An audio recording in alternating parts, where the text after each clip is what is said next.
Today I'll be talking about shooting in college on an NCAA rifle team. Not many people know about rifles being an NCAA sport.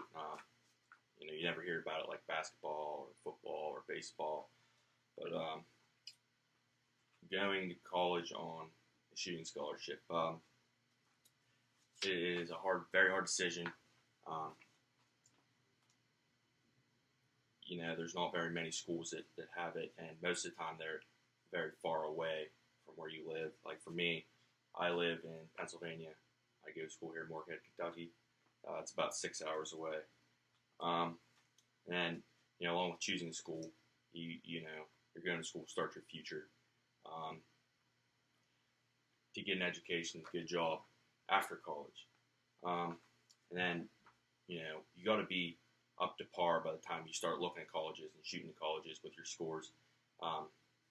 You got to be running with the people that are shooting, in college, the scores, same exact scores, maybe a little less, but your college coach will get you there.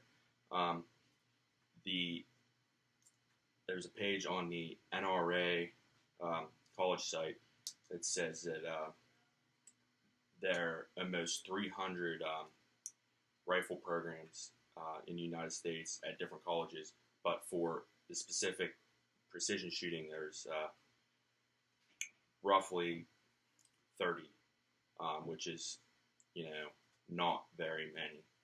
And then there is a lot of shooting scholarships outside of NCAA, like collegiate scholarships. There's the CMP site that I viewed February 15th this month. They have a scholarship available for outstanding high school seniors that are looking to go to college that has shot in a club team and so forth like that.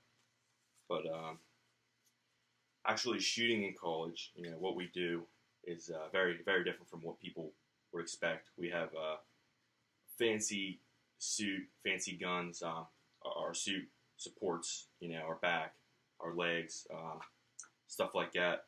And our guns are not the typical type of guns you would shoot. We do small bore, which is 22 caliber, air rifle, which is 177 caliber.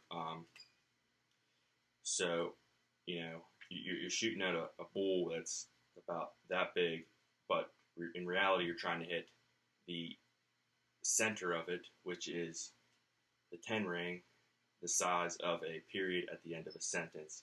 It's very hard to do sometimes, but the person who shoots the most tens wins.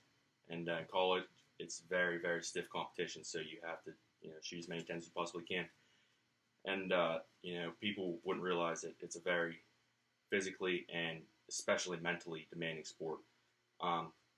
Lanny Basham in the book, with winning in mind, he was an Olympic shooter. He says that 95% of the winners come from 5% of the participants, and those 5% of the participants expect to win, and the others hope to win. That's why those 5% are always on top.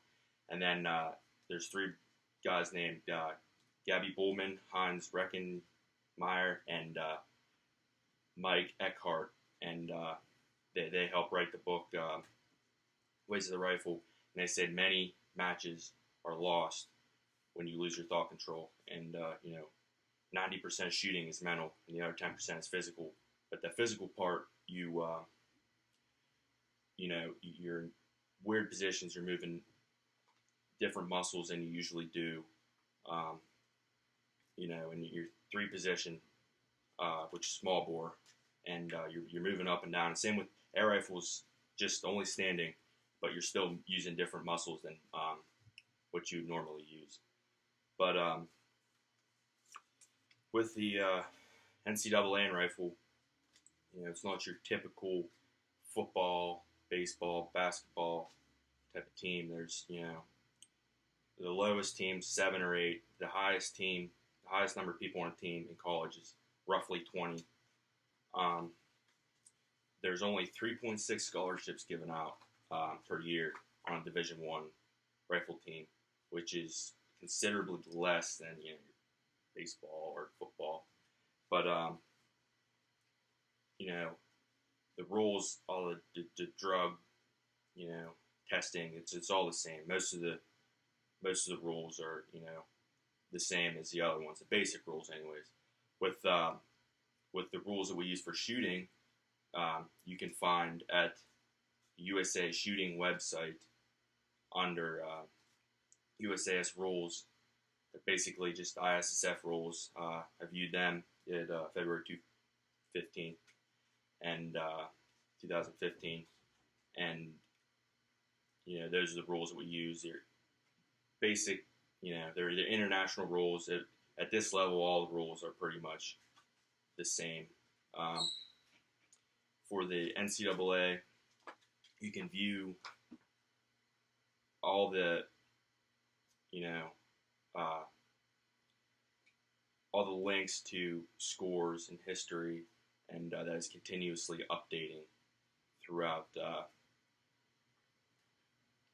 throughout the season. As you can see, all the teams, and how they're doing. The season runs from roughly September to NCAA finals are about the middle of March, and then the season ends there. But most shooters continue on to shoot for the rest of the summer, as do myself, and then head right into the season next in the next school year. So hope I taught you a little bit about collegiate rifle in the short amount of time that I had to speak. It's a very interesting sport. I didn't really get to tell too much about what we do, so hope you enjoyed.